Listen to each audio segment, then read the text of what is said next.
Mahlzeit, herzlich willkommen beim Retro Video Magazin und einem neuen Video unsererseits. Ich stehe hier von einem Looping und das ist der Looping von Dynamite, ein Big Dipper von Mack Rides im Freizeitpark Plon. Und wir gucken uns jetzt mal an, was passiert eigentlich im Winter, wenn der Park geschlossen hat mit dieser Achterbahn. So, wir starten ganz einfach damit, dass du dich einmal vorstellst, wer du bist und was du hier machst, weil man hat dich schon auf dem Kanal gesehen, aber nicht in der Position. Ich bin der Marco Völkel, den Jan kennt ihr ja alle, ich bin sein Neffe und ich bin für die Dynamite auch zuständig als Mechaniker. Auf dem Kanal von dir war ich der Vigor. Ja, ich bin das Mädchen für alles. Ich mache Einkauf für die Werkstatt, ich mache Material für den Park. Wenn die Putzkräfte irgendwas brauchen, wenn die Fahrgeschäfte was brauchen, ich mache einfach alles. Aber hauptsächlich ist eigentlich das und ein paar andere Fahrgeschäfte ja meine Hauptarbeit. Und alle 3 Jahre im Winter einmal komplett zerlegen, dann wird alles sauber gemacht, Magnetpulverprüfung und wieder zusammengebaut. Und das machen wir heute. Sehr schön. Fangen zumindest an. Alle 3 Jahre ist wahrscheinlich so ein Zyklus, der vom Hersteller vorgegeben ist. Weil es gibt ja die tägliche Wartung, die ihr macht, wöchentlich, monatlich. Ja. Ein paar Hefterchen dazu. Das hier ist so ein typischer Übersicht der Inspektion, die man halt so täglich oder halt monatlich, jährlich machen muss. Das ist alles von Mack vorgegeben, da brauchen wir auch gar keinen Kopf drüber machen. Und irgendwo haben wir so einen Schrieb, wo das drin steht, weil wir hätten ja eigentlich jedes Jahr das machen müssen. Dann wurde ja aber nach einem Jahr festgestellt, wir haben nur 20.000 Runden pro Wagen. Und ich glaube, bei 60.000 war die Wartung immer dran. Ja, scheiße, keine Ahnung, wo das jetzt ist. Irgendwo hier drin. Ja. Und deswegen 33%-Regel. Okay. Und alle 3 Jahre. Ist aber schön, haben wir eine Pause zwischendrin. Dann kann man andere Fahrgeschäfte, größere Sachen zerlegen. Und dann geht es immer hier wieder weiter. So. Das ist ja krass. Also ihr habt nicht so viele Ride-Cycles, dass dann nicht jährlich muss, sondern nur alle 3 Jahre, um das einfach zu sagen. Das Problem ist, wir haben viele ältere Fahrgeschäfte und die haben dann immer diese 12-Jahres-Prüfungen. Die sind immer sehr intensiv. Da musst du wirklich alles raus, alles beschriften. Jeder Bolzen, welches Rad war da drauf, welcher Bolzen hat in welchen Radbock gesteckt, welche Achse war in welchem Fahrzeug, alles dokumentieren und prüfen. Und das ist immer sehr langwierig und das ist immer ganz schön, wenn man irgendwo mal nichts Großes wie das hier zu tun hat, dass man auch die kleinen Sachen oder halt die 12-Jahres-Prüfungen oder halt dann, die werden ja auch dann teilweise kürzer, die Prüfzyklen, umso älter das Fahrgeschäft wird ja auch irgendwann kommen. Da muss man wahrscheinlich dann jedes Jahr einzerlegen. Aber Zukunftsmusik. Schauen wir mal. So, Off-Season ist in die Wartungshalle reinrangiert. Wie sieht dann der Weg aus? Was müsst ihr machen? Also wir fangen erstmal an mit den großen Sachen abschrauben. Das ist wie Verkleidung und die Sitzgestelle einmal runter komplett, dass man dann an den Unterbau drankommt. Weil hier ist es so viel ineinander geschachtelt, man kommt an viele Teile gar nicht ran, wenn man nicht vorher irgendwelche Seitenwände abbaut oder Bodenbleche rausbauen und so weiter. Und ja, wir fangen da einfach an mit den einfachsten Sachen. Das ist ein großes Teil, was du einmal weg hast, wo man viel sieht, sagen wir schön. Unten dran sind 12 Schrauben, die schraubt man ab, stellt das Ding nach hinten und dann hat man schon mal ein großes Teil weg. Dasselbe mit dem vorderen Teil, das stellt man dann nach vorne oder an der Seite, dann hat man schon mal einen blanken Wagen hier stehen. Und dann kommt man an die Verschraubung dran für die Radböcke und dann kann man die nach unten abnehmen. So ist immer erstmal der Werdegang. Sitzgestelle runter, Radböcke ab und dann macht man den kleinen ringsrum. Wie gesagt, die hintere Sitzbank wäre heute cool, wenn wir das schaffen, die runterzunehmen und schon mal ein paar Sitze abzuschrauben, Bügel abzuschrauben, Rückenlehnen abzuschrauben. Ja, und dann schauen wir mal, wie es dann unten aussieht. Machen wir unten weiter. Aber wir bleiben erstmal hier. Ich habe schon mal vorgearbeitet gestern, weil die Schrauben, die sind echt brutal fest und die muss man ganz schön würschen, um die abzukriegen. Habe ich vorgearbeitet. Wir nehmen jetzt das gelbe Moped da hinten, stecken wir unten rein und dann kommen wir gerade vor und dann heben wir es runter. Ihr habt ja Siegellack auf den Schrauben. Genau. Muss der komplett entfernt werden oder reicht es, wenn dann neuer gemacht wird, wenn wieder alles draufgeschraubt wird? Reicht ein neuer, weil ich wechsle die Farbe. Ich wechsle dann von den Rot jetzt auf Gelb oder auf Grün oder auf Lila, je nachdem, was ich halt geliefert kriege, aber auf jeden Fall kein Rot mehr. Und es muss ja jedes Teil auch sauber gemacht werden. Deswegen kriegst du den meisten Siegellack sowieso weg. Okay. Der ist ja auch, extra spröde. Kannst du eigentlich schon fast mit den Fingern oder mit einem kleinen Rakel oder irgendwas kannst du schon wegkratzen. Wenn du die Schrauben dann drehst, dann bricht der ja eh schon. Also, das ist ja seine Aufgabe eigentlich. Das ist die Aufgabe. Sobald irgendwas locker ist, nicht was bewegt, musst du sofort brechen. Ja, und so sieht man auch bei der Kontrolle früh, ja immer sofort ist irgendeine Schraube locker, ist irgendwas, keine Ahnung, gelöst oder was weggebrochen. Kann nur alles mal passieren. Und da, wo kein Siegellack ist, ist dann meistens eine Stoppmutter drauf, dass da nichts passiert. Oder ein Splint durch oder eine Sicherungssplint nochmal drauf. Sieht man bei den Radböcke, da ist kein Siegellack drauf, da ist ein Sicherungssplint. Da kommt nochmal vorne auf den Bolzen drauf, selbst wenn ich die Mutter lösen würde, kann sie nicht runter. Ne? Schon mal einen Schraubenschlüssel und dann fangen wir mal an, das Ding locker zu schrauben, wenn wir alles fest am Kran haben, dass nichts kippen kann. Weil es sind auch Verkabelung unten drin, die reingeht in den Sitz. Die müssen wir auch lösen, dass da nichts kaputt geht. Ja, krass, wie komplex das ist. Das ist ja nur ein Achterbahnzug. Das wiegt auch alles gar nichts. Sieht total leicht aus. So, kannst du mit anfassen an dem Unterteil unten drunter einfach. Okay. Hast du unten 2 Löcher drin? Da müssen wir einfädeln. Genau. Und dann einfach rein. Zack. Nummer 1 haben wir. Jetzt habe ich irgendwo Splinte liegen. Die müssten hier hinten sein. Genau. Muss ja gegen alles immer sichern, gegen rausrutschen und so weiter. Stecken unten rein. Zack. Und zack, da unten rein. Dann kann nichts rausrutschen. Gehst an die linke Seite, an die rechte Seite an den Kran, dann ziehen wir den vor. Da keine Kranbahn.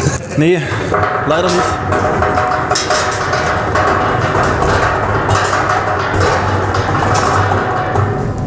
Gut, reicht. Wird auch gespart, ich muss wieder nichts elektrisch. Handarbeit.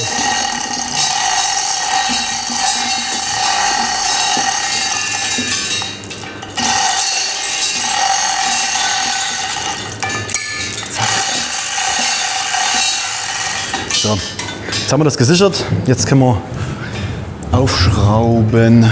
Sitzrahmen brauchen wir. Seite, Sitzrahmen haben Genau. wir Den alten Scheiß kippen wir raus. hier. Auch Sitz haben wir hier noch. Ja, das ist für mich nur noch am Anfang gewesen. Ich schraube alle in eine Kiste am Ende. Ja, gerade die großen HV-Schrauben, die tausche ich aus. Weil wenn die, also theoretisch müsste es reichen, wenn wir die Mutter tauschen, aber wenn die einmal Drehmoment kriegen, dehnt sich das ja alles und dann sind die eigentlich kaputt. Also kommen die alle raus bei mir. Ich mache da gar keine Experimente. Ich glaube, das wäre halt am falschen Ende gespart, übertrieben gesagt. Auf jeden Fall. Oh, habe ich die gar nicht locker gemacht? Da müssen wir noch einen großen Drehmoment nehmen. Da muss ich noch mal kurz hier rüber. Die habe ich vergessen. Solange das beim Abschrauben passiert, was vergessen, ist alles in Ordnung. Beim Zusammenschrauben ist blöd, wenn man das vergisst. Deswegen mache ich auch immer nur so baugruppenweise das Zusammenschrauben. Und immer direkt, sobald eine Schraube Drehmoment hat, immer sofort markieren. Dass man weiß, das Ding ist jetzt zusammen und da greift keiner mehr ran. Und dann ist gut. Haben wir das Richtige? Ja. So. Oh ja, hier ist noch fest.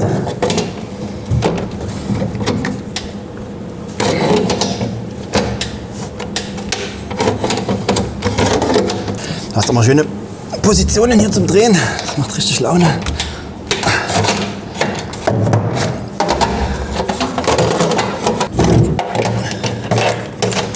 Und schmeißt alles komplett mit diesen Hülsen und allem drum und dran. Aufpassen, unten fallen dann sind noch Muttern dran, dass die abfallen. Das ist nicht schlimm. Muss man das dann zusammensammeln wieder. Bist du so ein bisschen schraubenmäßig so? Nee, Auto, gar nicht. Moped, irgendwas? Gar nicht. Nee, gar nichts. Eher Technik. Ich bin da sehr talentfrei. Sehr talentfrei, ne? Das schauen wir jetzt mal. Es gibt viele Sachen, da weiß ich theoretisch, wie es funktioniert, aber bei mir klappt es nicht. Okay. Hat jeder seins, ne? Ich schraube auch privat viel. Motorrad und Auto und alles. Also daher ist das für mich schon als Kind schon am Moped geschraubt. Ne? Hatte so eine kleine Honda Monkey gehabt. Damals voll geil. Ich bin durch den Freizeitpark geheizt. Mit so einem kleinen Drehtraktor hinten dran, mein Cousin hinten drauf und dann sind wir um den Teich, wo jetzt die Achterbahn steht, rumgedriftet. Geil. Das war geil. Das war eine Kindheit. Also bei familiengeführten Parks hat jeder diese Kindheitsstories, wo wilde Sachen passiert sind. Ich finde das so geil. In den Teich bin ich auch mal reingefahren mit dem Motorrad. Ich habe keine Ahnung, wie alt ich da war. Ey.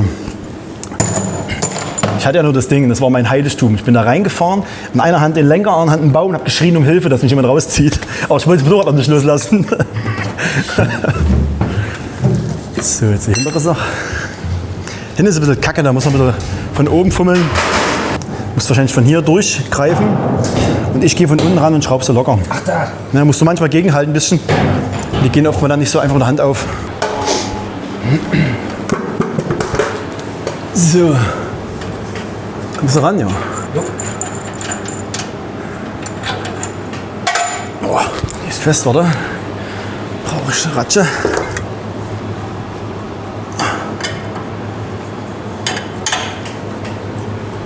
Nee, das wird oben. Dreht mit? Ja. Okay.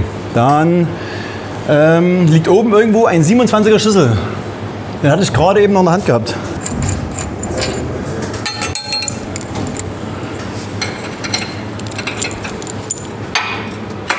Okay. Ah, jetzt kommt. Hat sie schon verloren.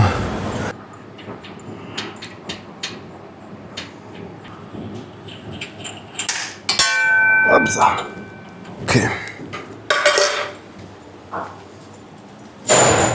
Jetzt hebt man das so ungefähr 5-6 cm an, dass wir in die Hand reinkommen. Und dann machen wir die Verkabelung ab.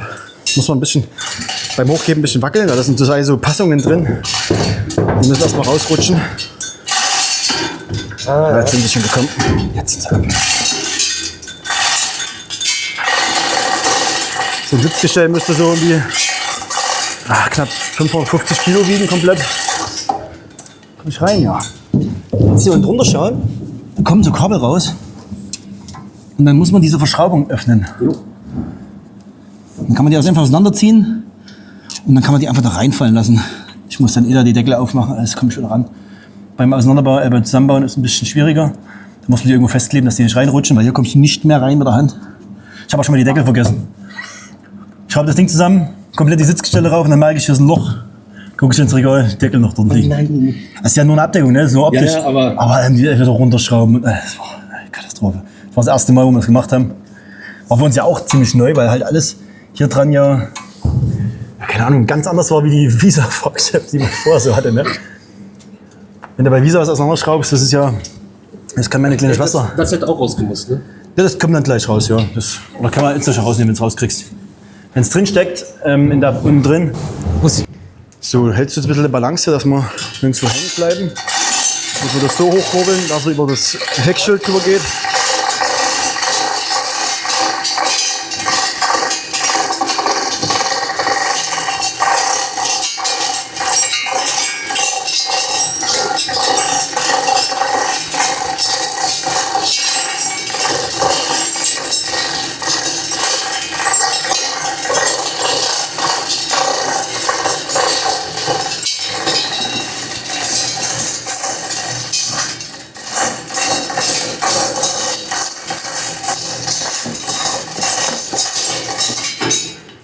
So, jetzt den kompletten Kran nach hinten schieben. Das würde einen kleinen Schubser geben, genau.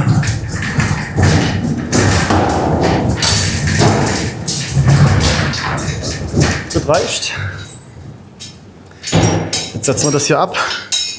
Die großen Löcher kommen dann hier auf die Zapfen drauf. Ah, dann könnt ihr mit dem Stapler den rausgehen zum Beispiel. Genau, so sind die transportiert worden mit der Spedition hierher. Und das ist der Stopp für uns. Weil so steht es halt ganz schlecht, wenn der Kipppunkt hinten ist. Da habe ich mal 2 aufgehoben, hier reingestellt. Ja. Du musst ja nutzen, was du dann hast. Ne?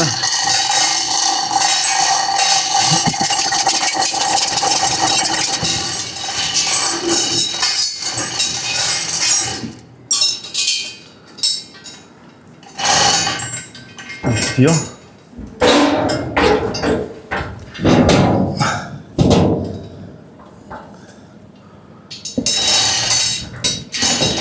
Hinten ist schon angefädelt. Jo.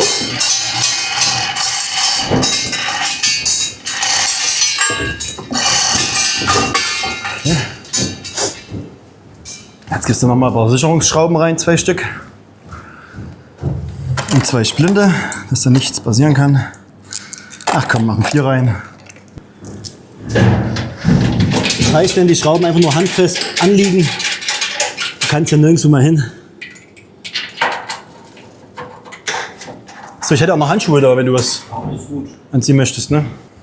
Das hinterlässt schon immer. Auch hier dann die Schraube, die vordere? Bitte? Die zweite hier auch? Hier, außen rein. Mach hier rein. Okay. Wir stecken das auch gleich in die Förderung rein, dann haben wir es dann nachher, wenn wir es brauchen.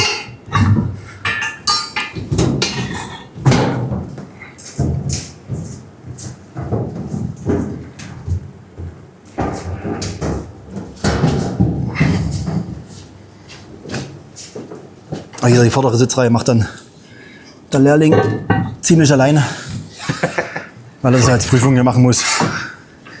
Und da ist das schon gut, wenn dann alles von vorne bis hinten weiß, wie es funktioniert. Ja. Aber das Ding reinstecken, das werde ich wohl, das wird er hinkriegen. Wenn es daran scheitert. Ne? Ja, dann kann er gleich woanders Prüfung machen. Braucht bei mir nicht anfangen hier. Sehr. Top. Voll geil. Siehst du mal, was da noch übrig ist hier, ne, von so einem Wagen. Sieht nicht mehr noch so Achterbahn aus. Nee.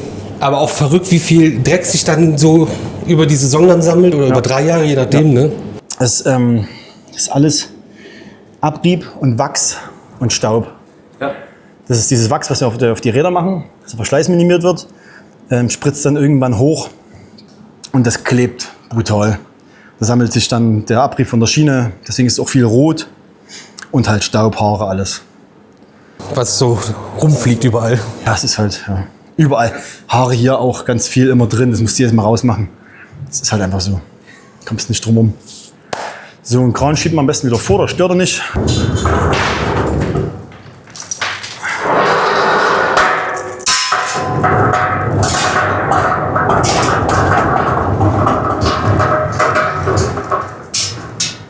Machst du das in der Regel auch alleine oder hast du dann auch jemanden dabei? Ja, es kommt darauf an, wie viel Arbeit noch ansteht. Was ich alleine machen kann, mache ich oft alleine. Aber dann halt gerade hier das Abnehmen, musst du zu zweit sein. Einfach das Einfädeln und das Runterheben, das willst du ja keinen Schaden machen. Ja, vor allem aktuell ist ja Kapazität an Leuten schwierig, weil ihr gerade eine große Achterbahn aufbaut. Dieses Jahr sowieso spannend. Ja. Die Eltero muss ja auch noch raus aus der Schiene und auch komplett jede einzelne Schraube raus, jedes Lager raus, jede Buchse raus. Komplett überholen, sauber machen, prüfen, gegebenenfalls nachschweißen. Das ist nochmal richtig Arbeit. Da sind 4 Mann fast den ganzen Winter beschäftigt. Ne? Ich glaube, das sind halt Sachen, die sieht keiner. Warum haben Parks im Winter zu oder warum haben Parks, die nicht im Winter zu haben, aber Attraktionen mehrere Monate zu? Weil das alles dazu gehört. Und dann machen wir hier nur ein kleines bisschen was. Ne? Das ist ein Wagen. Ich überlege mal bei Blue Fire, was die, wie viele Wegen die drin haben, wie lange die aufhaben. Die müssen ja im Sommer über ja schon eigentlich, ich weiß nicht, wie es das ist genau, müssen ja auch schon wahrscheinlich Wartungsarbeiten durchführen oder alles.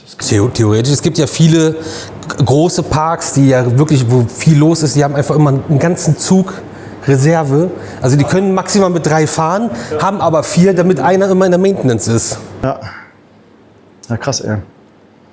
Ja, wie gesagt, wir könnten jetzt weitermachen mit Zerlegen von den Sitzgestellen. Zumindest mal, dass wir mal einen anfangen, dass man mal sieht, wie es so aussieht. Gerne.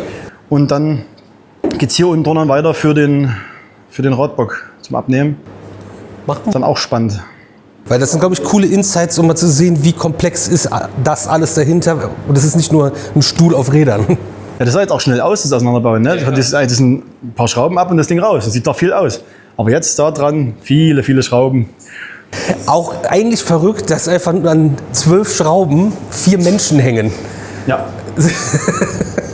Das ist immer wieder beeindruckend, ne? Ja. Wie wenig und trotzdem so viel da ist. Weil ich glaube, das müsste sogar halten mit 4 Schrauben und der Rest einfach nur zur Sicherheit. Redundanz, ja.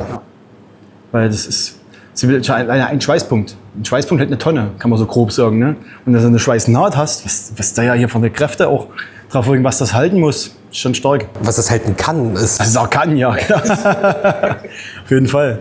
Und ich muss immer da sagen, so eine Achterbahn, weil fragen ja viele, musst du jeden Tag nachgucken oder sowas? Ja klar, jeden Tag, jede Schraube. Jede einzelne Schraube, was man jetzt optisch so sehen kann, musst du kontrollieren, ob die da ist, ob die gegebenenfalls fest ist. Und das Ding ist besser gewartet wie jeder Bus, mit dem du draußen rumfährst. Ja, wenn du hier angekommen bist, hast du das Gefährlichste hinter dir. Ja, ist so. So, dann machen wir mal, fangen wir üben an, hier kann man am besten arbeiten. Kannst du einen Bügel aufdrücken? Das geht immer schwer, wenn die lange stehen. Auch da mit den, was wir gerade hatten, Redundanz, ein Zylinder reicht, es sind 2 drin und Gurt ist nicht nötig. So, das vielleicht auch nochmal. Genau, und 2 verschiedene Magnetventilsorten. Falls eine mal einen Chargenfehler hat, ist die andere noch von einem anderen Hersteller. Ach. das wusste ich zum Beispiel auch nicht. Das hier siehst du hier. Einmal diesen viereckigen Block und einmal so einen runden zylinderartigen. Zwei verschiedene. Und das System prüft sich ja nach jeder Runde selbst. Wenn der aufgeht, wird der rechte Seite, also überall die rechte Seite und überall die linke Seite geprüft. Siehst du dann im Display, hast du so kleine Vierecke, die dann rot und grün leuchten. Und du weißt, wenn alles grün ist, ist alles safe. Und wir kontrollieren das ja auch regelmäßig mit diesen roten Pömpeln da oben. Ich muss zeigen, das ist auch ein Spezialwerkzeug, was du dann von Mack mit dabei kriegst. Das kommt hier rein. Dann drückst du den Bügel komplett zu, bis das alles aufliegt. Drückst diesen Schnippers hier oben rein, dann liegt der hier unten drin auf. Und nach 5 Minuten machst du dann kannst du kontrollieren, wie weit ist diese Plastik-Bippus hier nach oben gewandert. Ja. Du hast da aber nur 1, irgendwas Millimeter, was da hoch darf. Und alles, was drüber ist, muss dann der Dämpfer raus. Okay. Musst dann tauschen. Und dann schickst du die irgendwann ein und dann die neu befüllt. Keine Ahnung, wie das dann passiert. Und das ist auch so eine Prüfung, die du einmal die Woche machen musst, dass du weißt, Bügel sind alle in Ordnung, Ja. die halten zu und es darf ja nichts passieren, ganz klar. Will ja keiner, dass da irgendein passiert und irgendwann rausfällt. Du hast ja sogar bei dieser Abdeckung hier nochmal ein Safety mit dranhängen, wenn die, warum auch immer, sich bei der Die Fahrt... brechen ständig, die Dinger. Echt? Ja, ganz oft. Okay, dann weißt du auch, warum das Safety da ist. Ja, die brechen ganz oft. Das hier siehst du schon hier, wo das hier so angeritzt ist. Da liegt das hier oben drin an. Ah, und dann durch die Diese Vibration... Kante. Hab ich noch einen alten da? Nee, glaube ich nicht. Schmeiß die mal weg. Ja, aber die brechen, also im Jahr tausche ich da bestimmt 6, 7 bis 10 Stück. Ach, krass. Ja, das war schon von Anfang an, haben wir uns schon gewundert, was da los ist, aber das ist einfach so. Das ist ein Nachjustieren, Mackrides. Das ist ein Guss-Alu-Teil. Also das ist klar, dass das irgendwann unter so einem Druck... Mach mal zu. Dann siehst du, was für ein Druck das auch steht. Und hier einfach runterdrücken jetzt. Wie doll du das reindrücken musst. Das steht immer unter Druck. Hat zwar Gummipömpel, wo das anliegt, aber das darf ja auch nicht wackeln, nicht ruppeln. Und das macht ja unangenehme Geräusche beim Fahren, wenn das jetzt nicht richtig fest dran ist. Ja. Und das quält am Gast auch nicht. Und da muss man einfach damit leben, dass das dann irgendwann einfach bricht. Und dann gibt es ein neues. Das ist auch in 5 Minuten getauscht. Ach, nicht mal. Diese Schraube raus, diese kleine Kreuzschraube hier raus, neuen rein, wieder anstellen, fertig. Ach, wie witzig. Easy. Das kannst du drüben ganz schnell machen. Die rufen an, Heckteil ist offen, Ja. kommst du hergefahren, nimmst einen Kreuzschraubenzieher, raus rein, weiter geht's. Cool. Die haben auch Klebeband da, zur Not, dass die eine Runde mal zack zu, Klebeband ringsrum, dann bleibt es erstmal zu, dass es nicht blöd aussieht. Ist ja auch immer, es kann ja nichts passieren. Nee, aber sieht der Gast sieht, das Ding ist offen, oh Mann, hier ist was kaputt. Ja, und auf einmal siehst du Kabellage, die du sonst nicht siehst, auch doof. Das muss ja auch nicht sein. Ne? Ja, das hier ist mal kurz zur Erklärung, das ist ein ASI-Modul, nennen die das.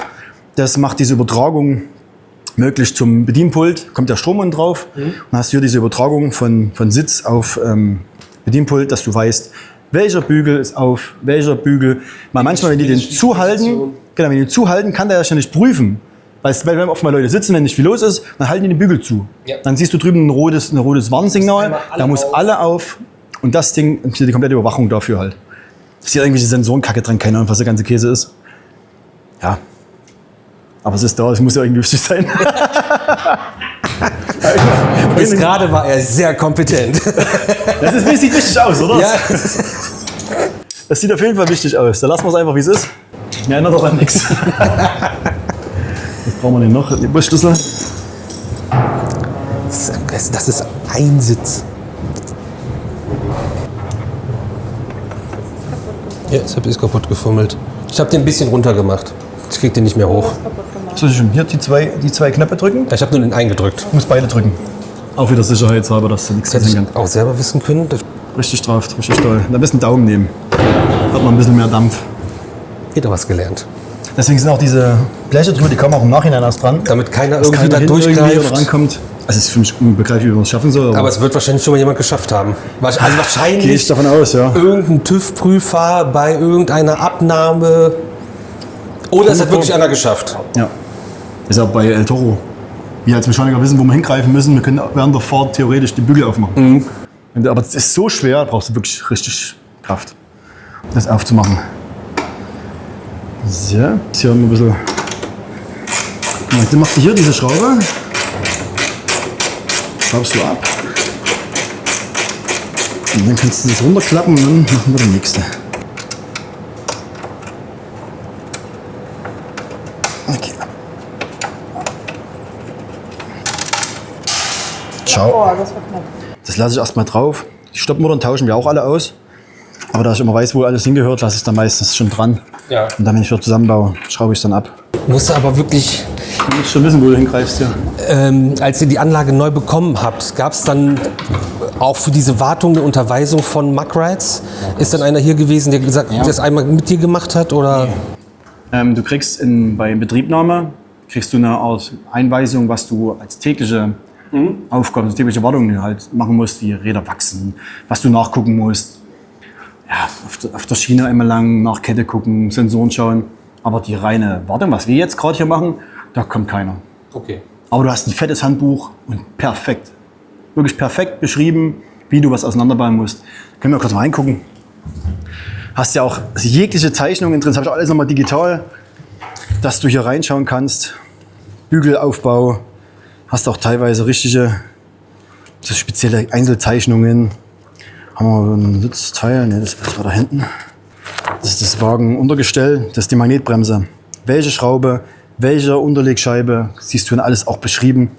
Wie man es auseinanderschraubt, wieder zusammenschraubt. Das ist ja meistens am Ende Zusammenbau, erfolgt in umgekehrter Reihenfolge. Bums, ne? Ich meine, wir sind ja auch alle Mechaniker. Wir wissen ja, wie es funktioniert. Ja, es ist jetzt nicht irgendjemand, der sich einfach gerade eine Bahn bestellt hat und sich die in den Garten stellt. Ja. Also Grundkenntnisse sollten ja vorhanden sein. Ja, bei uns in Deutschland ist das so ein bisschen eine Voraussetzung, glaube ich auch. Aber bei den Amis, also der Thomas, der das mit mir hier zusammen, die Dinger zusammengebaut hat und mir das gezeigt hat, wie was warten muss und so weiter. Der hat in den USA eine Achterbahn gestellt und da kam einer oder ein Team zur Wartung, sollte er zeigen, wie das funktioniert. Der eine war Schuhverkäufer und der andere hat Damenunterwäsche verkauft vorher. Ja, und dann musst du denen beibringen und zeigen, wie sowas repariert wird. Du kannst jeden hinstellen, das ist kein Problem. Ja. Du kannst jedem das zeigen. Du brauchst jetzt keine Berufsausbildung im Grunde, du musst ein bisschen technikaffin sein vielleicht, musst wissen, was ein Schraubenschlüssel, was ein Hammer, irgendwas ist. Das sollte man schon grob wissen. Und dann kannst du das dem jedem beibringen. Ja, natürlich, aber irgendwie ist das trotzdem befremdlich, wenn auf einmal El Bandi deine Achterbahn wartet. So sieht's aus. Hier sind auch die Drehmomente drin, die halt für jede Schraube dann hier brauchst. Die habe ich auch nochmal in groß mir aufgeschrieben. Weil du hast ja HV-Schrauben, das sind ja so hochfeste. Und halt nochmal die normalen 8-8er-Schrauben, das habe ich mir aufgeschrieben einfach. Weil jedes Drehmoment merke ich mir auch nicht. Und da guckt man einfach kurz drauf, man weiß, welche Schraubengröße es ist. Haben wir irgendwas Cooles. Das sind ja die Prüfteile zum Beispiel.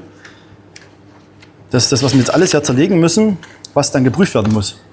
Das ist das Untergestell, was wir gerade abgeschraubt haben, dieses lange. Ja. Das sind die Sitzteile. Und das muss dann zur zerstörungsfreien Prüfung, war alles hier drin. Ach, das war hier drin. Deswegen habe ich auch hier überall Bierbänke. Das ist nicht zur Party machen. Das ist zum Verteilen überall. Wenn das alles zerlegt ist, dann verteilen wir die Bänke überall, dann breiten wir die Teile aus. Erstens zum Putzen, wir müssen sie ja sauber machen. Dann siehst du ja vielleicht gegebenenfalls keine Risse. Dann wird das hier alles geprüft und dann wird das alles hier wieder sauber gemacht und zusammengebaut. Es verlässt eigentlich nichts die Halle, außer ein Teil. Das ist so eine wie ist das? So ein Bremsschwert, aber aus Alu. Das können sie nicht mit dem Magnet prüfen, logischerweise Alu. Und das machen sie in einer, ich glaube, Rot-Weiß-Prüfung heißt das, mit so Sprays. Ja. Das müssen sie auch mitnehmen. Und das kriege ich immer zurückgeschickt und fertig. Das ist easy. Das und dann Teil. Kommt extern eine Firma hier hin mit den Gerätschaften. Die machen aber alles, den ganzen Part gleich. Die kommen, wenn alles zerlegt ist, das ist immer ein bisschen blöd, weil ich bin dann vielleicht schon fertig und die anderen sind schon fertig und ich noch nicht. Dann liegt unten in unserer großen Halle El Toro komplett zerlegt, das Ding liegt hier komplett zerlegt, Minivar, ist ja auch immer 2 Wegen, auch in der Minivar, Wartungsbereich, ist der Anstellbereich, alles ist ja dann unser großer Wartungsbereich. Alles zerlegt, dann liegt das auch da. Und so haben wir über unser Bereich und dann kommen die hier 2, 3, 4 Tage und prüfen einmal alles durch und dann gehen die wieder. Wir kriegen Protokolle zugeschickt, müssen gegebenenfalls was reparieren. El Toro hast du manchmal, da ist ein Einschluss in der Schweißnaht, das bemängelt man dann halt, was schon bei Anlieferung so war. Ich wollte gerade sagen, das ist doch bestimmt vorher schon so gewesen, wenn es Amis sind. Ja, oftmals, ja. Also, vor allem, es geht ja oft, wie lange haben wir das Ding schon? Das ist ja wirklich echt lang. Und dann kommt irgendwann noch so nach 10 Jahren, da ist ein Einschluss, müssen wir jetzt mal schweißen. Das ist so ein Zeug, das ist einfach so. Wir haben eine Spezialfirma, ist bei Plauen, weiß nicht, ob du vorbeigefahren bist. Da gibt es eine Schweißerei, die haben diese Lizenz dafür, für halt so Achterbahnzeugs und so. Und die schweißen uns das dann alles. Hier weiß ich nicht, wie es ist, ob das auch geschweißt werden darf. Wir hatten schon mal von Mack für dieses Untergestell eine Schweißanweisung gekriegt. Weil da war ein Riss drin, da war nur diese Lauffläche gewesen.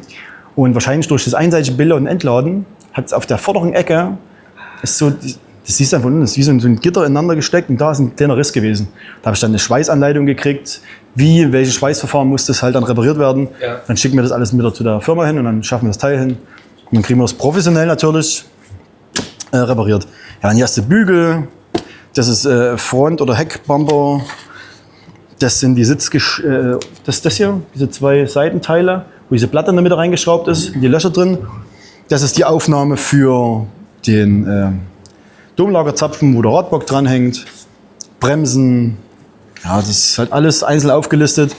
Und das Radböcke, Schwingen, muss halt dann ja der Prüfer auch wissen, was muss er denn machen. Eigentlich easy, weil du machst ja einfach alles vollflächig. Du tust ja nicht nur weil hat ja keine Schweißnähte, außer dieses eine Teil hier. Sonst hat ja die ganze Untergestelle alles aus dem Vollen gefräst. Ja, das haben wir bei Mack-Rides im Werk auch gesehen, haben das gezeigt, diese riesen Fräse, wo dann einfach, oh, das ganze Europalette mit was rein.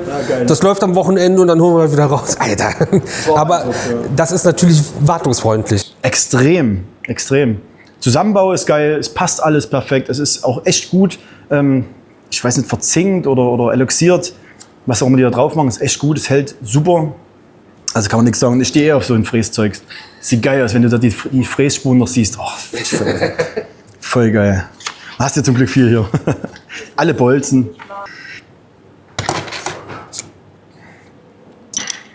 Das reicht. Hast du mal, wenn du das dann 2 Jahre oder mal 1,5 Jahre nicht gemacht hast, musst du erst mal wieder denken, was hast du für Werkzeuge und so. So, du schraubst hier oben. Ratsch ist dir geläufig?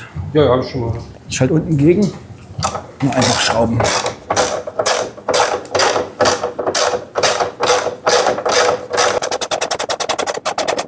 Theoretisch können wir es mit Schlagschrauber machen, aber so dauert es länger. Du hast immer was zu tun. In Düsseldorf hat schon mal jemand totgeschraubt. Endlos Gewinde ist das. So, gut, müsste ab sein. Jo.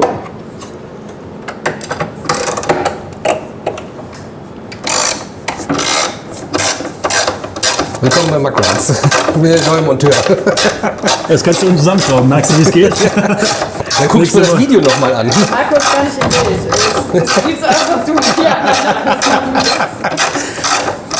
Demnächst schickt Mack-Rides noch einen Videolink mit, wenn die so einen Big Dipper verkaufen. Du müsst ab sein, oder? Ja. Jo. Jo. So. Hältst du fest? Das ist ein Schunterfall. Ja, ich nehme das mal ab.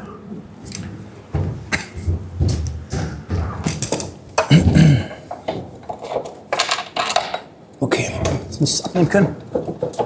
Ja, dann so. So. Nee, das ist nichts Schlimmes. So.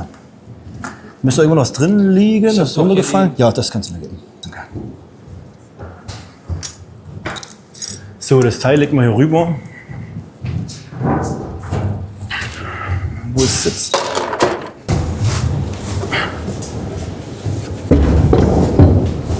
So, diesen ekelhaften Gummistiefel, ne? Das ist wirklich, dann machst du sowas Cooles und siehst aus wie ein Idiot, ey. Aber im Schlammspielen ist halt auch doof. Ja, hier hinten gibt es jetzt erstmal nichts weiter auseinanderzuschrauben. Die 2 können wir jetzt abmachen, aber wir machen erstmal die Sitze an sich runter. Dann haben wir ein bisschen was Größeres wieder abgebaut. Da kann man so schön zusammenschneiden, denke ich dann auch. Ja, das ist halt immer das. Mein Opa ist ja ein ganz großer Freund davon, Arbeit, die man sieht. Ja, das siehst du, da steht er unten mit seinem Mercedes und schaut, oh ja, so richtig schön Arbeit. Schiene entsteht, das geht schnell, man sieht was. Aber wo er 1 Jahr lang im Dreck gebuddelt hat man nichts gesehen, das hat ja angekotzt. Verstehe ich. Ja. So, jetzt brauchen wir. Was brauchen wir denn jetzt? Wieder blöde Größen. Das ist das Einzige, was mich echt ärgert an dieser Achterbahn. Normalerweise hast du so 10, 13, 17, 19, das sind so die gängigen Schlüssel. Hier brauchst du 16, 18 und so ein Käse, da kriegst du Krise 21. Das ist das Einzige, was mich ein bisschen hier stört in der Nummer.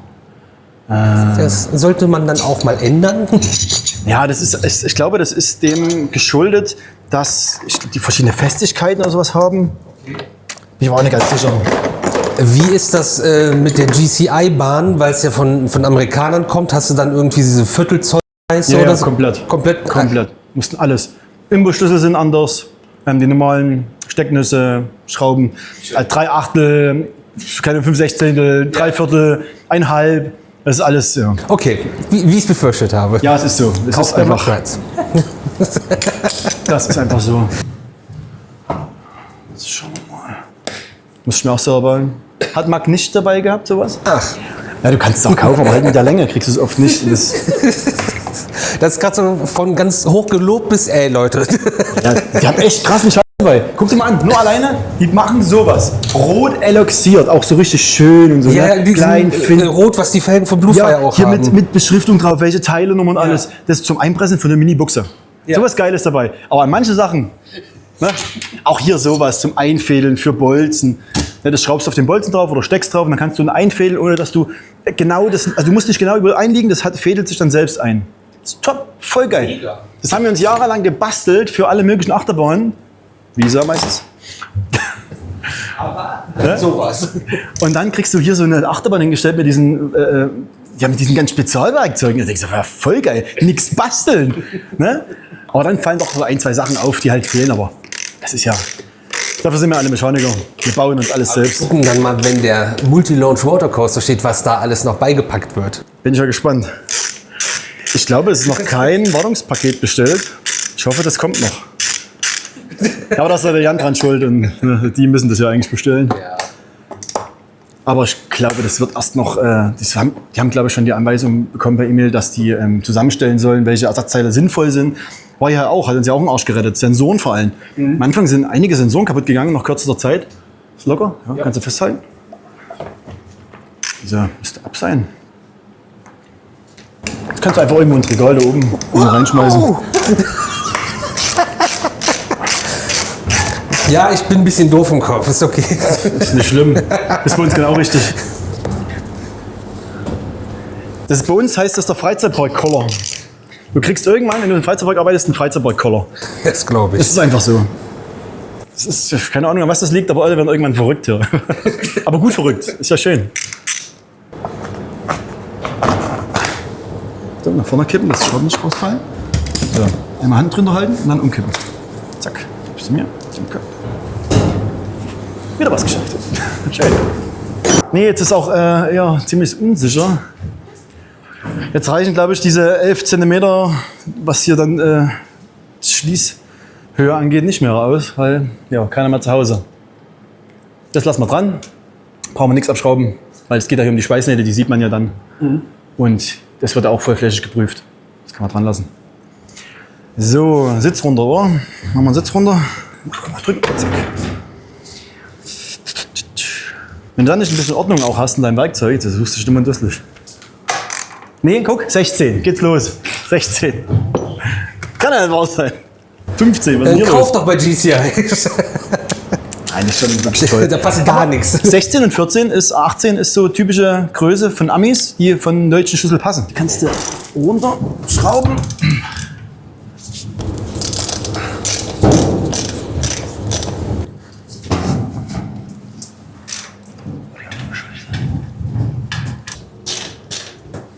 Ich schraube schon mal den großen Mist runter. Da ist er. Guten Tag. Sind das dann nur die zwei? Nee, kommt noch eine. Die müssen wir den Sitz erst kippen. Da schraube ich hier diesen Pseudo-Fußbügel runter. Ja, das Ding ist auch irgendwie witzlos. Das ist einfach eine reine Patentsache, ne? Glaube ich. So. Ich glaube, ich habe mal sowas von gehört, dass es eine Patentsache ist. Ohne den dürfte es, glaube ich, nicht so über der Schiene drüber ausstellen. Irgend so ein Käse war das. Man kann einen Fuß drauf stellen, wenn man das unbedingt möchte. Und wenn man groß genug ist, funktioniert das schon. Aber es ist halt, ja. Es ist dran, ich lasse es dran. Es ist so.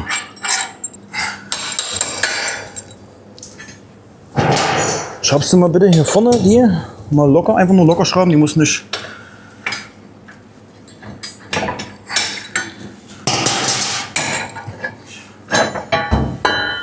Nö, mach ich nicht. Mach ich nicht. Nö. Ja, das kommt schon. Ja, genau. Eieiei. Ja, es ist überall viel Drillmann drauf. Also die Jacke dolzt die nur mit der Kamera durch die Gegend, darf nicht mehr richtig arbeiten. Das ist das Problem. Aber reicht schon. Das müsste schon eigentlich reichen. Kann man die mit der Hand schon. Ja, geht. Komm her. Machst du drüben schon mal den Bügel ab? Ja. Also hinten zwei rausschrauben, ne? Und die vorne nur locker machen.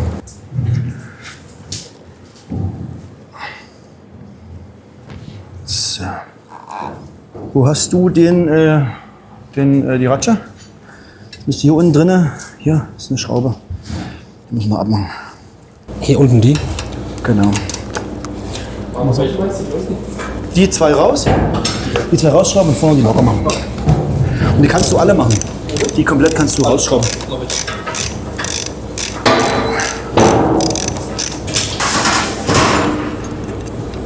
Ich kann mal halten. Super.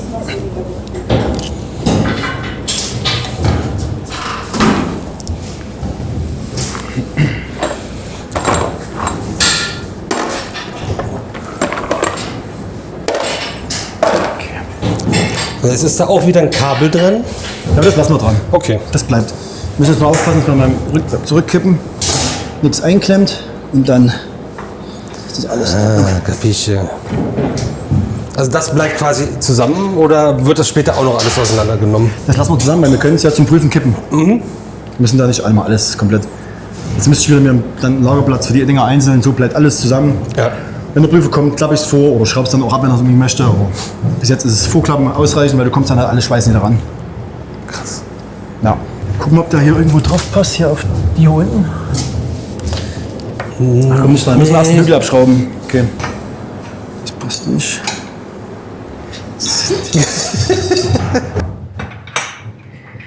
Naja. Zufrieden bin ich damit nicht. Aber wir müssen, glaube ich, auch erstmal diese Kappe abschrauben. Deshalb, wenn du so viele Fahrgeschäfte jedes Mal zerlegst, immer wieder das passende Zeug zu finden. Und ich hoffe, dass die rausgehen.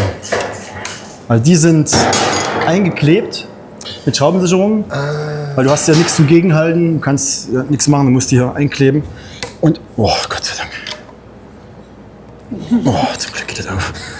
Ja, ohne Mist, ich habe bei dem anderen Wagen, den ich vor 2 Jahren gemacht habe, jede Schraube rund gemacht. Und dann hast du Arbeit. Ja. Das ist eine richtig schöne Arbeit. Überall einen Imbus, also du hast ja noch so einen Stern, einen Torx. Den habe ich dann da reingekloppt mit dem Hammer und dann halt auf heiß gemacht teilweise auch noch. War extrem schwer, weil das darf ja nicht kaputt gehen, nur auf die Schraube. Das ist Katastrophe. Hab dann überall 6-Kant-Schrauben reingemacht, hier ganz normal sowas, dass man das Problem nicht mehr hat. Weil das ist unschön, man will das nicht kaputt machen. Schrauben, na gut, die kann man neu einfach reinmachen. So ein Teil kostet bestimmt wieder, keine Ahnung, 300, 400, 500 Euro, ich weiß nicht. Ist alles ziemlich teuer. Das ist ja auch immer das. Ich allein nur die Wartung. Im Winter, was wir an Teilen auch wegschmeißen müssen, die gar nicht kaputt sind. Kugellager. Wir müssen ja den vom Bolzen runterkriegen, kriegst du aber zerstörungsfrei nicht ab. Machst immer das Lager kaputt. So ein Lager kostet 400 Euro und hast du 4 Stück hier drin. Die schmeißt du dann weg, wo sie eigentlich nicht kaputt sind. Ja, das ist noch ein bisschen ärgerlich. Fett, Öl, es geht überall weiter, das ist Wahnsinn. Dieses Schienenwachs, was wir drauf machen, ist so ein 5 Kilo Eimer. Ist das so ein blaues Zeug? Nee, es sieht aus wie Senf. Okay. So gelblich. Das kostet, glaube ich, auch 600 Euro der Kanister. Komm ich, wenn ich Glück habe, ein Jahr hin. Ölkanister. Groß 20 Liter Kanister von Glüber. 800 Euro, 850 ein Kanister, brauchst 2 Stück im Jahr. Ja, das ist vieles. Also, ja, wo fängst du einfach auf? Ne? Das ist, Ja. musst ja. Du bist ja gezwungen, das am Ende. Wir hatten jetzt in Joe's Sommerland, da waren wir bei der Backstage-Tour und die hatten so ein blaues Zeug, was die da auf die Schienen schmieren. Und der Typ hat das so gefeiert, er stand mit dem Eimer da. Weißt du, wir alle so, ey, der reibt sich abends safe selber damit ein. Der hat das einfach gelebt. Entweder hältst du gegen oder schraubst dir das nach unten. Das dreht sich mit. Unten einfach drücken. Genau. Super. Müssen wir es auch mit Hand machen. Kommst du in der Ratsche nicht gut drauf. Das steckt mal ein.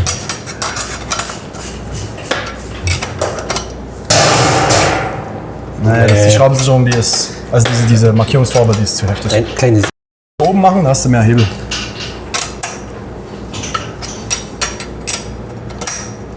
Ja, doppelter Weg. Eben. Hast du einen Schlagschrauber in der Hand oder was? Nee. Das klang so. Kannst du mal machen, der Schlagschrauber liegt vorne. Kannst du da runter. Obwohl, nee, jetzt mal noch nicht, weil es ist sonst zu laut die ganze Zeit fürs Video. Ja.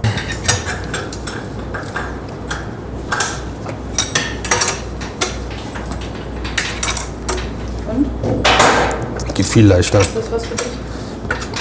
Wenn das mit den Videos nichts mehr wird, dann schraube ich nur noch an Achterbahn.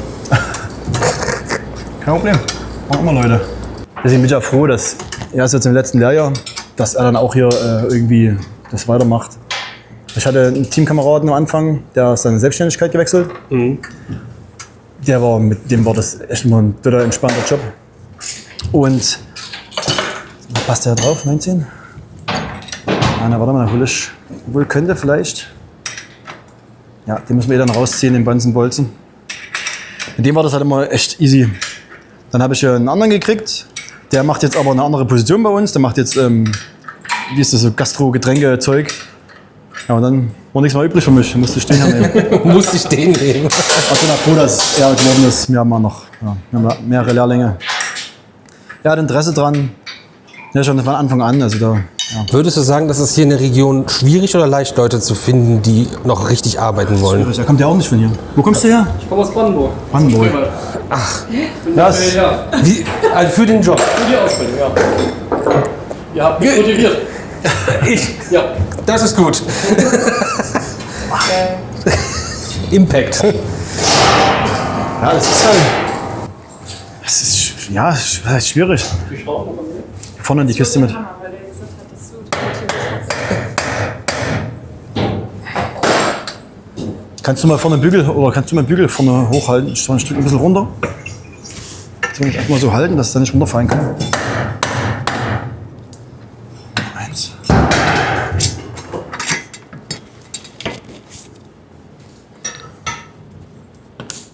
Zack. Nummer uno. Gehen wir bitte ins Regal. Irgendwo dort, wo die kleinen Schubfächer sind, ne?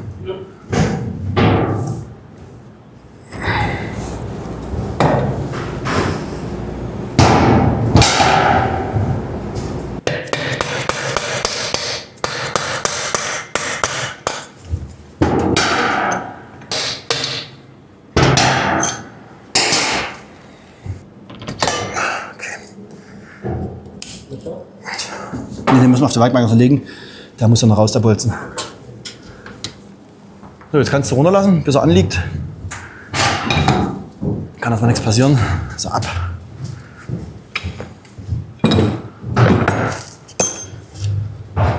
Alles rein. Alles, was Sitze gehört, packst du in eine rein. Wie gesagt, ich weiß mittlerweile am Ende, wo sie hingehören, zum Glück.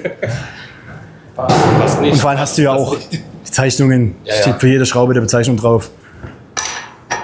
Boah. Ist der stark, der Kerl, ey. Das ist doch an den Ärmchen, ey. Ich meine, die Sätze. Ja. Nicht von ungefähr. Wir machen auch ein bisschen Sport ab und zu mal, ne? Wenn es mal die Zeit hergibt. Wenn die Kinder im Bett sind. Jetzt müsstest du an den Bügel hier so rangehen, mit zwei Händen so ein bisschen halten, dass er entlastet ist. Und dass ich dann den Bolzen raus. Oh gut.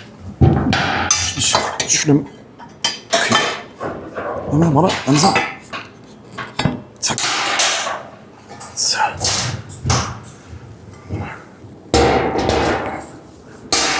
Ich nehme die ab. Hier ist auch sowas zum Beispiel.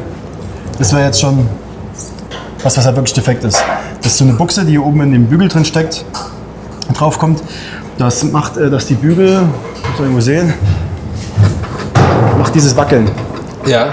Das wird halt stärker, wenn sich die Buchsen abnutzen. Und deswegen ist ja auch das Gute, dass man halt solche Sachen dann einfach mit der Zeit ausmerzt. Und selbst wenn übers Jahr man merkt, es wird schlimmer, dann baut man auch im Jahr mal, montags haben wir zu, oft außerhalb der Hauptsaison, wird mal fix so ein Bügel rausgebaut, repariert. Aber das ist ja wirklich ein defektes Teil. Das kommt dann alles in den Müll. In den Müll. Es wird aber langsam warm hier oben drin, ne? Jetzt können wir den Heiz noch ein bisschen runterdrehen. Ja, ist immer früh, kommst du hier rein, draußen kalt ist ja auch 3 Grad oder so.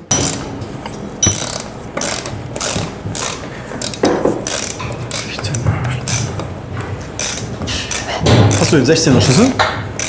Hast du den 16er Schlüssel gesehen? Ne. Die kannst du noch ein bisschen angefädelt lassen, eine. Genau.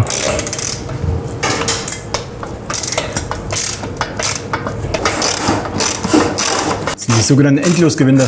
Schmeckt das schon. Die hören nicht auf. Deswegen auch Schlagschrauber nehme ich oft beim Auseinanderbauen.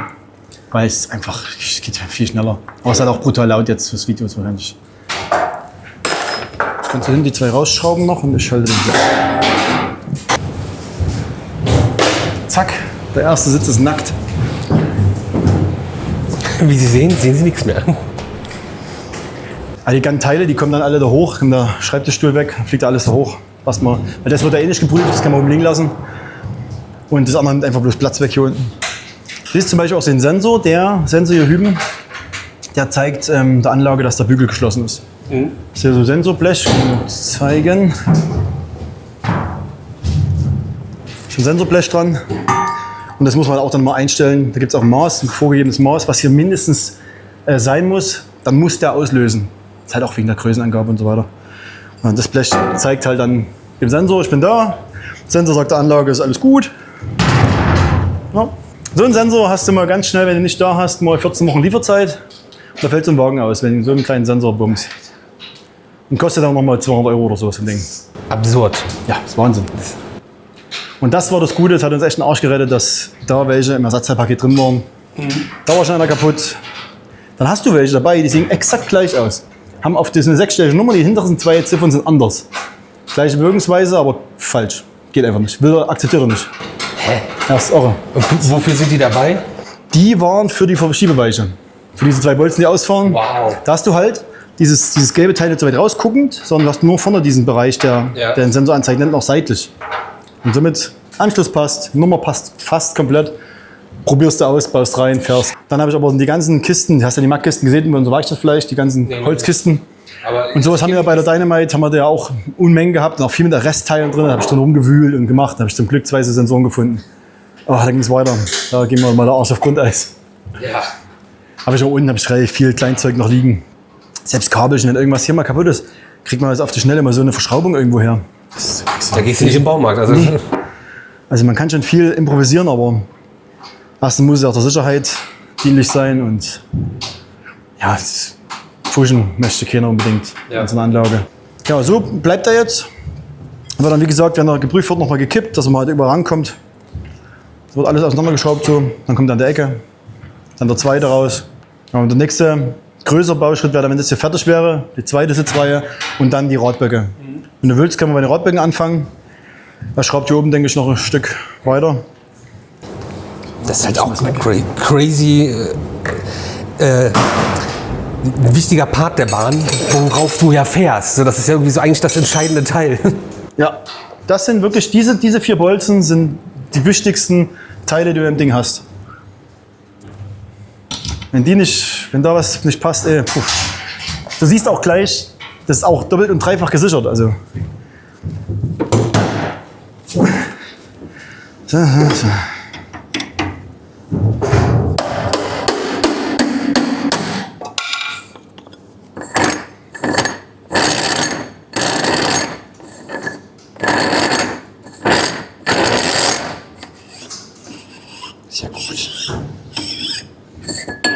So. Einmal Abdichtung mit Gummi, dass da keine Feuchtigkeit reinkommt. Die schrauben wir jetzt mal als nächstes ab. Dann nehme ich jetzt auch einen Schlagschrauber. Geht schneller. Also das ist die erste Sicherung, ne? Diese 3 Schräubchen.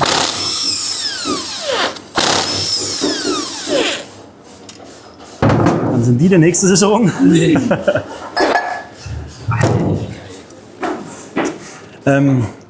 Imbusschlüssel. Wo hast du Imbusschlüsselsatz hin? Sind bei dir? Oh, du brauchst genau den. Warte mal, du fehlt doch einer. Ein kleiner. Der kleine. Du hast doch hier extra schon draufstehen, wie viele Newtonmeter die angezogen werden. 6 Newtonmeter. Das ist ja, nichts. Aber es steht drauf. Da steht alles drauf. Hier am Handbuch nochmal. Also für die, die es dann nicht lesen können, hier, Handbuch. Sagt es dann auch nochmal nach. Und die müssen wir auch, wenn wir es wieder zusammenbauen, wird die Schraube mit so einem speziellen Schlüssel angezogen auf Drehmoment. Dann fährst du, ich glaube, waren es 100 Runden. Genau, 100 Runden musst du fahren. Dann baust du die Sitzgestelle nochmal runter und schraubst die und ziehst die nochmal nach auf Drehmoment. Und das ist halt so. Ist alles vorgegeben. Kannst du alles, musst alles nachlesen und weißt du Bescheid. Immer wenn du diese quasi Kugellager tauschst, die sind ja neu, kommt alles rein, dann fährt sich das ein. Bewegt sich ja nicht viel. Das ist ja das Problem an den Radböcken. Du hast immer so einen harten Punkt, wenn du die drehst.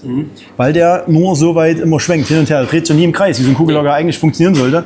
Macht immer nur hin und her. Also eigentlich ein Schwenklager. Genau, und das läuft sich dann halt in diesen Lagersitz oben ein. Das ist ein bisschen bescheiden, aber das kannst du ja nicht anders lösen. Ist ja unmöglich. So, jetzt haben wir eigentlich alles lose. Ja, wie gesagt, das ist jetzt die zweite Sicherung. Und dann ist es ja nochmal mit Drehmoment quasi festgeschraubt. Das ist die dritte. Siehst, also das kann, also wenn das locker geht, das ist also unmöglich. Unmöglich, ja. Nee. Vor allem mit den Schrauben oben drin, die halten das Ganze, den Radbock ja auch nochmal oben, dass diese Mutter nicht runter kann. Und dann ist ja das hier so weit oben drauf, dass die Schrauben auch nicht raus können. Das heißt, wenn die locker wären, könnten die sich nie rausdrehen. Ja. Also ist schon, muss man sagen, ist echt gut durchdacht alles. Das kann man einfach nicht anders sagen. Das kennt man auch anders. Jetzt erwische ich jetzt mal von unten Getriebeheber gegen Schrauben, weil wenn das jetzt locker machen können, das passiert, dass einfach unten rausfällt. Ich glaube, das wird ziemlich scheppern. Also meistens hält er erstmal, dann schraubt man die Schraube locker, dann hat man einen speziellen Aufsatz, den man draufschraubt, wo man von oben drückt, um das rauszupressen aus den Kugellagern. Bis dann hält es normalerweise. Aber Safety first, ne? Normalerweise ist nicht ausreichend. Ja, nee, das reicht mir auch nicht so. Jetzt mal so Plastikschräubchen rausschrauben, wenn du so glitschige Hände hast. Nicht so geil. Die habe ich mir so schön verbrannt beim Vorspucken. Das war auch eher ein Mist. Es wird ja alles so heiß dann, wenn du das machst. Und dann ist das auch nicht, hat nicht aufgehört heiß zu sein. Und dachte, was ist denn das hier, ey? Na ja, schön, kam hier eine Blase, hier eine Blase. Aber jetzt Berufsrisiko, oder? Aber richtig verbrannt noch nie. Das ist zum Beispiel dieser kleine süße Drehmomentschlüssel, den man dann braucht für diese Schräubchen, die dort sind. Ich weiß, das ist hier. Das ist eine elektrische Zahnbürste. Das ist so ein, ja, das ist so der Standard, den du auch zum Autoreifen oder Rädermonteur nimmst, bis 200 Newtonmeter. Der macht, glaube ich, plus bis 5. Ja, 5 Newtonmeter. Und dann haben wir noch dieses Monster gekauft mit 1600 Newtonmeter, den wir unten an der Bahn brauchen. Du hast halt immer deine Bereiche. Das ist auch ein mittleres Maß bis 25 Newtonmeter. Den brauchst du so für M8-Schrauben. Und so klein halt, ne? Aber den ganz großen, den hole ich mir erst her, wenn wir dann brauchen beim Zusammenbauen. Aber den ganz großen brauche ich gar nicht. Das ist so ein mittlerer, der macht bis 800 Newtonmeter. Den brauche ich dann hier beim Zusammenbauen. Aber jetzt zum was anderes schrauben. Deswegen ist das Zerlegen immer so geil, weil es geht erstens schnell, man sieht was ja jedem gefällt irgendwie. Und man muss nicht so auf vieles achten. Sortieren ist wichtig, dass nichts kaputt geht. Beim Auseinanderschrauben, dass man keine Schraube rund macht vor allem, wenn man den Schlüssel nicht richtig aufsetzt. Aber sonst ist Auseinanderschrauben immer geil, es geht schnell und das ist einfach halt. Und ein bisschen aufpassen, ne, Kopf. Ich krieg die Krise gekriegt, ey. Auch ein Vorteil, glaube ich, von Mack Rides, dass du halt von der Schiene runterfährst und dann einfach alles hier frei hast, ne? So, auch für die normale Prüfung. Das ist ja auch das erste Mal, dass wir in dem Park eine Wartungshalle hatten. Was so richtig dabei war, wo du sagst, okay, da fährst du rein und kannst so wie das. Du kannst den Wartbock drehen, du kannst mal schwenken. Was du auch machen musst, das ist ja die Aufgabe früh, das zu drehen. Gucken, ist der, ich weiß nicht, ob man es irgendwo noch merkt. Ja, hier merkt man es sehr. Der rastet richtig ein, hast du gesehen? Wie du so machst, komm, rastet er ein. Hier hast du ein altes Lager. Da siehst du richtig diese Stellen, wenn man es auf der Kamera so einfangen kann. Siehst du kleine Stellen überall? Ja. Und das sind diese Teile, die sind immer nur so ganz leicht bewegt und das läuft sich ein. Und da hast du irgendwann diesen harten Dann Punkt ist hier. dann so eine Ecke da drin quasi, wo du Genau. einrastet. Übertrieben gesagt. Genau, weil er, zumal die Hauptposition ist ja wirklich die, wo er immer gerade steht. Ne? Und dann bewegt sich das nur, ich glaube maximal so hier. Also es ist ja wirklich minimal, was der sich bewegt. Wahnsinn. Und das ist halt auch sowas, was halt einfach kaputt geht. Es würde jetzt noch wahrscheinlich auch ein Jahr noch funktionieren. Man könnte noch mal nachziehen. Aber ja, es muss runter zur Prüfung und daher, weil der Bolzen muss ja komplett geprüft werden, das Lager steckt drauf. So, pass auf. Jetzt kriegst du von mir einen Schraubenzieher. Groß wie sie immer haben. Jetzt diese Schraube, die und die hier. Rausschrauben, das sind Plastikschrauben. Oh Gott. Ohne sie kaputt zu machen, bitte. Versuch's mal. Wo ist mein noch das Städtchen da? Sagen dürfen. Diese geht auch immer frei. Der ist die erste von 3. Ich sehe, das wird schon kommen. Wenn nächstes Jahr Dynamite nicht fährt, ist das meine Schuld. Ich leg da hier so ein Dingens hin. So drauf. Das ist eigentlich auch ein bisschen ulkig. Wir reden über diese ganzen Sicherheiten und was das alles Tolles kann und dann sind da Plastikschrauben Ja, drin. die sind aber nur zum Abdecken fürs Gewinde, dass es nicht rostet. Ja, aber es ist trotzdem sind Plastikschrauben Ja. in der Achterbahn. Ja, sie tragen ja zum Glück nichts. Nee, aber Es ist einfach nur eine Abdeckung. Und wenn jetzt mit einer richtigen Metallschraube drin, weiß ich nicht, weil es ja auch komplett unbeschichtet hier drin ist. Rest ist ja alles vorbeschichtet, aber drin ist halt nichts. ja. Es vielleicht rostet, korrodiert irgendwie. Ja. Jetzt haben wir so ein tolles Teil. Das ist ein Getriebeheber eigentlich. Dann kriegst du von Max so ein toll geformtes Teil dazu. Also das gibt's dabei. Das ist alles mit dem Bonuspaket. Auch der Getriebeheber dabei. Und auch Okay, also das ist, wenn du jetzt nur die Achterbahn bestellen würdest, hättest du es nicht. Würdest du das weiß ich gar nicht. Wartungspaket dabei? Also uns wurde immer gesagt, angepriesenes Wartungspaket, weil da ist auch Einsatzwerkzeug komplett dabei. Ja. Weil wenn du in der Garantiezeit einen Techniker haben musst, musst du nichts mitbringen. Hat einmal alles da. Ist dann wahrscheinlich billiger, wenn der dann kommen muss. Wahrscheinlich, ja. Und das ist, ich kann mir vorstellen, dass das immer dabei ist, weil das brauchst du ja eigentlich. Du kommst gar nicht drum rum. Ich weiß gar nicht, wie du den Radbock hier, das Ding wiegt 200 irgendwas Kilo, wie du den runterkriegen möchtest, ohne sowas. Das ist schon wirklich geil. Wir hätten uns halt wieder das gebaut, ne? Aber ja, so ist halt einfach. Das ist ja witzig.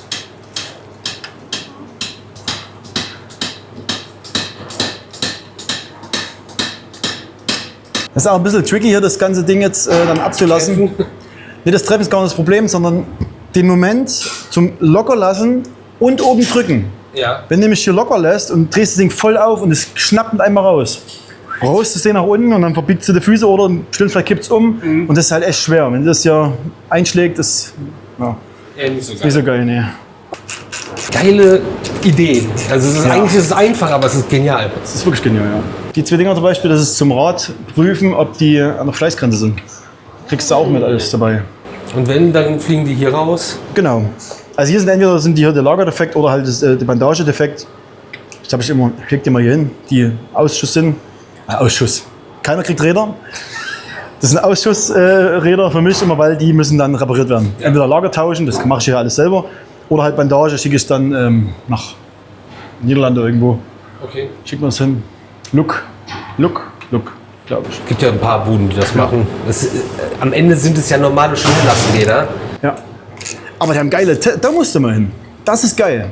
Das kann ich vermitteln, wenn du möchtest. Da kenne ich einen, der ist sehr gut dort, der unser Vertreter sag mal, für das hier alles ist. Übelst geil. Diese Testanlage, so ein Blechraum, da ist eine Achterbahnschiene, einfach nur wie ein Rad, ein riesen Achterbahnschienenrad. Und da werden die Räder gegengepresst, um das zu testen, was die aushalten. Und überall in der Decke, überall Einschläge, wie die Dinger zerfetzen. Voll geil. Das ist geil, ey. Auch die Produktion ist cool, wie die Drehbänke, die drehen die Dinger dann teilweise auch mit Hand ab und so. Das ist schon beeindruckend, das ist schon cool. Hätte ich auf jeden Fall Bock drauf. Das kann ich mir einfällen. Das sollte eigentlich, ich habe auch eine Werksführung schon gekriegt dort. Ich habe Räder hingeschafft. Ja. Und dann haben wir gleich alle mal gezeigt. Und dann bin ich ja weiter zu Mack gefahren, habe da Ersatzteile geholt. Dann ging es nach Hause wieder. War schön. Was man so macht. 2-Tagestour mal im Dezember. Ja, kann ich leider gerade nicht viel machen, ne? Das wäre mir auch gerade zu viel Verantwortung. Ja, das ist schon wirklich gefährlich, wie das Ding runterfällt. Aber das ist schon echt kacke. Erstens, ja, wenn es einer am Fuß kriegt, das wiegt ja was. Und dann geht vielleicht das gute Teil kaputt, weißt du? Das ist ja viel wichtiger. Fuß wächst ja nach. Weil es ist schon mal, ich habe das schon mal weggetragen und da ist mir das aus der Hand gerutscht. Wo ist der Einschlag? Irgendwo ist hier eingeschlagen. Und das war nicht hoch, das war so. Genau da, das war so hoch. Das war nicht hoch und da ist es eingeschlagen. Mit so einer, da war das schon zerlegt komplett und da war nur noch so eine Spitze hat quasi dort eingeschlagen. Und das aus 30 cm, so wie ich es halt gehalten habe. Irre, was das wiegt. Was du halten kannst. Also auch nicht, ne? Das ist nicht runtergefallen. Da ging es nicht, war aus der Hand gerutscht. Weil diese Schmatzer überall dran ist, ist mir aus der Hand gerutscht. Und ich wollte es noch von da nach da hinten tragen, dass wir es halt sauber machen können. So, jetzt ist das hier unter Druck und fest. Jetzt würde ich sagen, müssten wir einmal hochgehen, die Schraube runterschrauben und dieses Abpresswerkzeug einrichten. Und dann machst du das am besten oben. Du drückst dann von oben und ich lasse hier langsam ab. Und du hältst mir das Ding fest, dass nichts umfällt. Hast du einmal hier diese Spezialmutter. Mit der schraubst du diese Kronenmutter, wie ist das, glaube ich. Schraubst du, hast du hier so Zapfen und hier so Löcher drin. Setzt die dann auf und dann kann man das abschrauben. Das ist verrückt.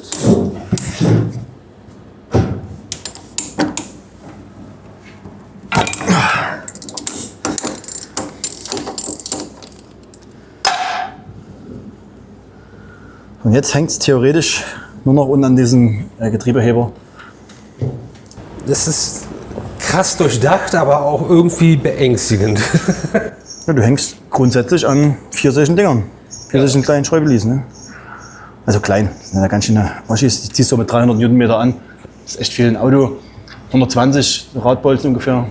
Im Vergleich ist halt, ne? Vor allem dann überleg mal, was Leute mit ihren Autos veranstalten und wie die damit irgendwo lang knallen und bei der Achterbahn scheißen sich alle ein. Ja, so jetzt ist hier ein Regal, das schöne was Werkzeug. Der Kollege, alles dabei. Ich muss mal kurz die Hände abwischen. Und damit drückst du das dann von oben nach unten raus. Genau.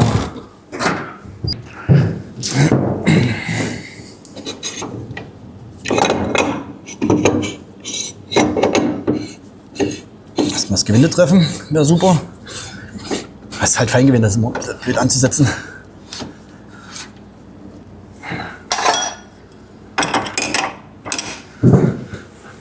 Tausend verschiedene Werkzeuge bitte.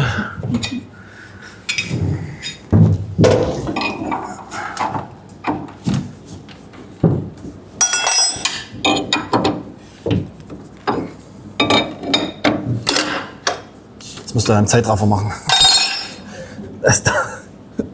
Problem ist halt, wenn du hier das Gewinde zerdrückst, weil du halt Zeit sparen wolltest, um ein paar Gewindegänge zu machen, geht der Deckel nicht mehr drauf, dann kann es passieren, dass halt der Deckel abgeht, die Schrauben raus, der Rattenschwanz, ne, der halt dran hängt. So. Ich schraube jetzt hier oben locker, ich lasse unten nach. Ne? Hier ist übrigens der Kanister, der 800 € Ölkanister. Ja, das geht hier weiter. Das ist das Fett. Was in diesen großen Lagern oben drin ist, kostet 250, glaube ich, dieses kleine Döschen. Das aussieht wie Senf. Was für Quatsch. Ja, das ist halt so. Ja, können das wohl machen. Das ist das gleiche, aber halt in anderer Form. Wenn ich diesen Rotton sehe, ist das auch Spezialwerkzeug von Mack. Ja, siehst du eigentlich überall. Das hier ist auch schön elaxiert. Das ist für die Räder drüben, die Reibräder. Das Teil ist falsch geliefert, weiß ich nicht, was es ist.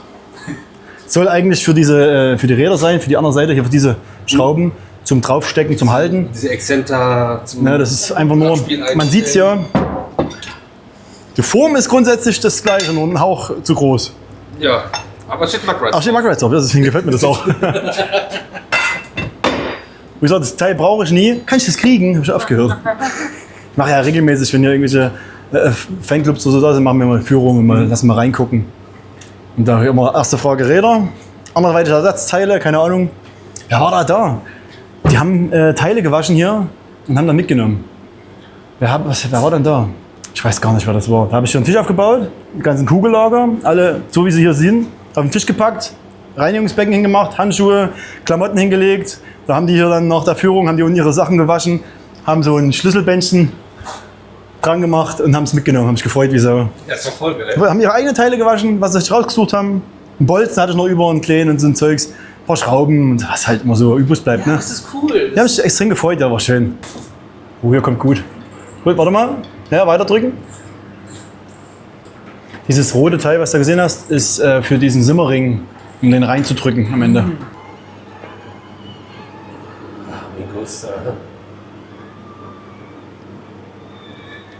Ja, und an diesem Bolzen hängt das komplette Fahrzeug im Looping, in der Schraube, überall. Ist auch ein fettes Teil, also. Ja, das stimmt. Ja. Jetzt kommen wir ein bisschen hier zur Seite. Und jetzt würden wir quasi als nächstes alle Räder raus, alle Schwingen ab, den Dummlagerzapfen dann. Da muss man irgendwo eine Blech rausheben, weil den hängen wir hier oben dann am Kran an, weil der wiegt echt richtig viel. Und dann schraubt man das Ding raus, dann kann man den abnehmen. So ist jetzt quasi das nächste jetzt. Räder abschrauben. Und dann ja, Stück für Stück zerlegen. Das legt man auch meist gleich sortiert ein bisschen auf den Tisch zum Saubermachen. Die Räder kommen alle ins Regal, Schwingen. Diese Teile hier, die Schwingenaufnahme, die kommen dann gleich auf den Tisch zum Saubermachen. Fangen wir dann schon mal an vorzusortieren. Und hier ist dieses tolle Kugellager und das gute Fett. Das günstige Senf. Ja, hier ist gar nicht schlimm, aber das ist immer hinten rechts. Ist am wenigsten belastet, komischerweise. Das ist der und der, glaube ich, die sind am meisten. Die sind am schlimmsten jedes Jahr, wenn man die dann halt. Weil hier, wenn du reingreifst, man merkt es, aber es ist nicht so schlimm. Hab mir auch gemerkt, wo man bewegt hat, dass der gar nicht so eine krasse Raste da drin hat. Ja, das Lager muss dann noch raus. Da gibt es dann speziell noch das kann ich jetzt sagen, wie wir das nennen. Das hat so einen umgangssprachlichen Namen, das heißt Wichser bei uns, weil du halt so hier das Ding runterklopfst. Ja. Ja, und da ist ein spezielles Abziehwerkzeug, machst du rein, klopfst es raus. Muss ja auch gewechselt werden. Das ist ja das, was ja eingelaufen ist. Das Lager an sich ist ja kein Problem, das ist ja ganz, da läuft sich ja nichts ein. Es ist immer nur der Lagersitz, der kaputt geht. Manchmal haben wir Glück und kriegen die Lager dann runtergezogen mit ein bisschen Druck, aber oft gehen die dann einfach kaputt, dann zerfliegen die komplett.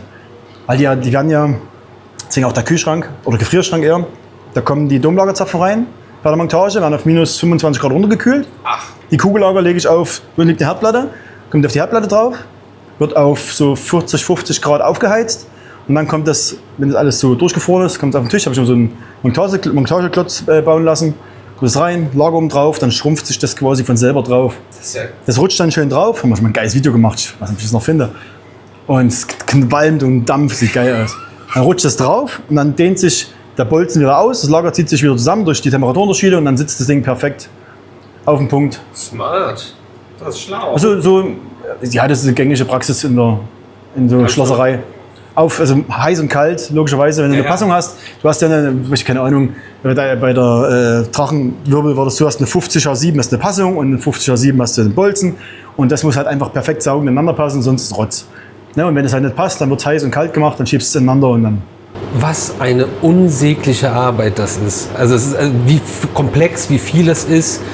Aber ich glaube trotzdem ist es ein krasser Einblick, dass man sieht, wie viel Aufwand passiert hinter den Kulissen bei einer Achterbahn. Warum kostet ein Park x Euro Eintritt? Weil das muss auch alles irgendwie bezahlt werden. Das ist echt krass. Wir sind 15 Leute in der Werkstatt und das für unsere Größe an Park ist schon, auch muss auch mal stemmen. Ne? Mhm.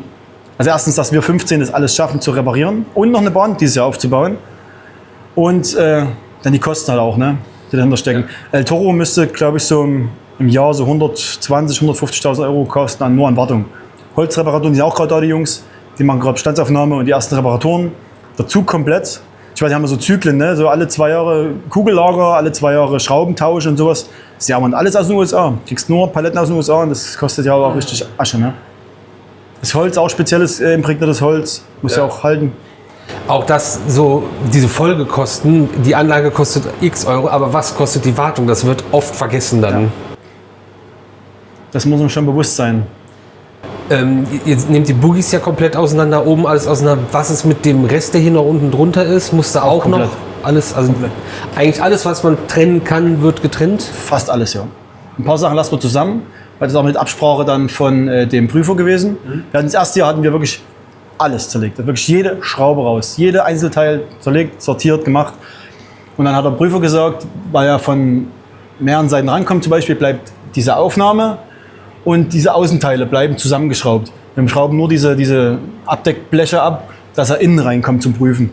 Ja. Und das Teil, das sind ja auch zweiteilig, diese 2 Stücken links und rechts auch noch verbunden durch so ein Blech, das bleibt zusammengeschraubt und verbunden mit dem, nee, bleibt nicht verbunden, die Bolzen kommen raus. Und das, ja genau, das bleibt zusammen und das ist auch ein Einzelteil, das bleibt auch im Ganzen. Aber die Bolzen müssen ja auch raus zum Prüfen halt wieder. Also, nee, die Bolzen kommen nicht raus, falsch. Das haben wir letztes Jahr umgestellt. Die machen jetzt eine Ultraschallprüfung der Bolzen. Okay. Da tun die von außen auf den Bolzen auflegen und messen den Durchgang irgendwie. Da muss nicht mal mehr das raus. Weil die kommen überall rein, an diese ganz Stellen, die wichtig sind, weil der Deckel kommt ja ab, da kannst du von der Seite noch rein. Ja. Das kommt ab, kannst von der Seite rein. Du hast dann halt wirklich viel Platz. Also musst du die beiden Zugelemente nicht trennen. Genau, das bleibt zusammen im Ganzen. Und die Oberteile. Das ist ziemlich cool, dass du das nicht trennen musst. Ja, das ist. Wir haben, ich weiß gar nicht, wo der Bolzen rumliegt. Den Bolzen mussten wir schon mal rausschneiden. Weil die Mutter ging zwar super runter, aber der Bolzen ging nicht raus. Der war fest korrodiert. Warum auch immer das so schnell dann ging. Den habe ich. Hier liegt noch alles komplett. Liegt dieser komplette Bolzen mit Kugellager. Musste ich hier abschneiden. Das hat Stunden gedauert. Das ist so dermaßen hart. Und das haben wir alles in Alligator, weil du hast nicht viel Platz. Du musst ja irgendwie da reinkommen. Und haben wir, ich weiß gar nicht, 2 Stunden haben wir dort abwechselnd, jeder 10 aber gut, Minuten. das ist das Teil, was beide Zugelemente miteinander verbindet. Genau. Das ist wichtig, ja. Sollte schon. Deswegen auch gibt es keine Kompromisse, da wird rausgebaut und neu gemacht. Punkt aus. Ja, und sowas hast du, das hast du ja auch, das ist ja keine geplante Wartungskosten irgendwo. Ja. Und das passiert halt einfach und dann kostet so ein Bolzen 400 Euro, so ein Lager 800 und dann stehst du da. Das ist wieder weit über 1000 Euro versenkt für eigentlich nichts und wieder nichts. Ne? Und das berechne das mal in deinem deinem Jahr, wo du planst, was Ja. hast du für Kosten und so. Ne? Was nehme ich an Eintritt für meinen Park mit diesen Anlagen, ja? Genau. Ja, mega. Also vielen, vielen Dank für den Einblick. Richtig geil, super spannend. Jetzt habe ich mal eine Achterbahn rumgeschraubt. Das kann auch nicht jeder von sich behaupten. Ihr ja. Ja, das ist nur täglich, ne? Aber mega geil. Also ich hoffe, ihr konntet ein bisschen was mitnehmen, habt was gelernt und wir sehen uns nächstes Jahr alle hier im Freizeitpark Plon. Nicht nur um Dynamite zu fahren, sondern auch alle anderen Rides und den neuen Multi-Launch Watercoaster von Mack Rides.